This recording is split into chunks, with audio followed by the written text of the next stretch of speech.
Hi friends, this is Mr. D. Ada yang masih ingat minggu lalu apa yang kita pelajari? Kita belajar tentang sikap kita dalam berdoa ya friends.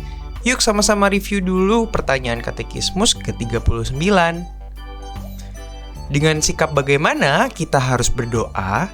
Dengan kasih, ketekunan, dan syukur. With what attitude should we pray? With love, perseverance, and gratefulness. Nah, kalau kita berdoa itu ada 3 poin yang kemarin Miss Lily jelasin. Kita harus berdoa dengan kasih. Artinya karena kita mencintai Tuhan. Lalu berdoa dengan tekun friends, karena kita menghormati Tuhan. Dan berdoa dengan penuh ucapan syukur. Nah, yuk hari ini kita akan baca pertanyaan katekismus ke-40 ya. Yuk baca sama-sama. Pertanyaan 40. Apa yang harus didoakan?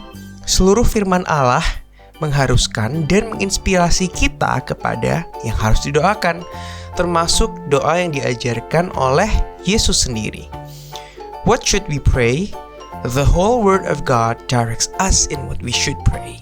Nah, teman-teman, dari pertanyaan katekismus di atas, kita itu bisa belajar loh bahwa sebenarnya doa itu bukan tentang diri kita. Hayo, siapa yang biasanya teman-teman itu seringkali berdoa untuk diri sendiri? Kalau misalnya lagi pingin sesuatu, tiba-tiba langsung rajin berdoa dan mendoakan apa yang diinginkan oleh teman-teman setiap saat. Kalau bisa 3 kali sehari berdoa, dari pagi, siang, malam berdoa terus. Tuhan, aku pingin mainan Tuhan. Tuhan, aku pingin es krim. Tuhan, aku pingin dapat nilai bagus. Tapi kalau misalnya sudah mendapatkan apa yang friends inginkan, siapa yang biasanya lupa sama Tuhan? Hayo, langsung kalau sudah dapat mainan, tidak mau berdoa lagi sama Tuhan karena sudah dapat apa yang diinginkan. Ketika kita berdoa, kita tidak boleh berdoa mendasarkan pada keinginan kita friends.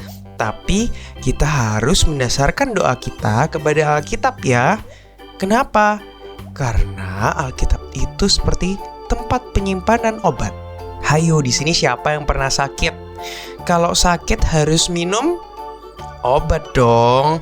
Nah, Alkitab itu tempat penyimpanan obat untuk menyembuhkan penyakit dosa kita, friends. Bukan hanya untuk mengabulkan permintaan-permintaan kita. Siapa di sini yang berjuang dengan dosa malas? Angkat tangan. Nah, Mister juga berjuang nih dengan dosa ini. Apa ya obatnya?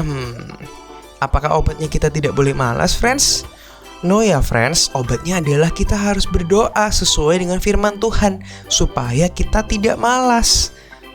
Seperti ini nih doanya. Tuhan, ajar aku supaya tidak malas ya, karena Engkau sudah merawat dan melindungiku juga secara rajin. Dalam nama Tuhan Yesus, amin. Siapa yang di sini juga sedang berjuang dengan dosa membantah orang tua? Hayu, siapa yang gak nurut sama papa mamanya? Nah, solusinya bukan memaksa diri untuk nurut, atau nurut karena takut dimarahin papa mama. Hayu, biasanya siapa yang kayak gitu? Tetapi kita harus berdoa kepada Tuhan agar kita bisa taat kepada orang tua. Misalnya nih ya friends, contoh doanya, Tuhan, tolong aku supaya aku bisa taat papa dan mama seperti Engkau taat kepada Bapa. Dalam nama Tuhan Yesus, amin.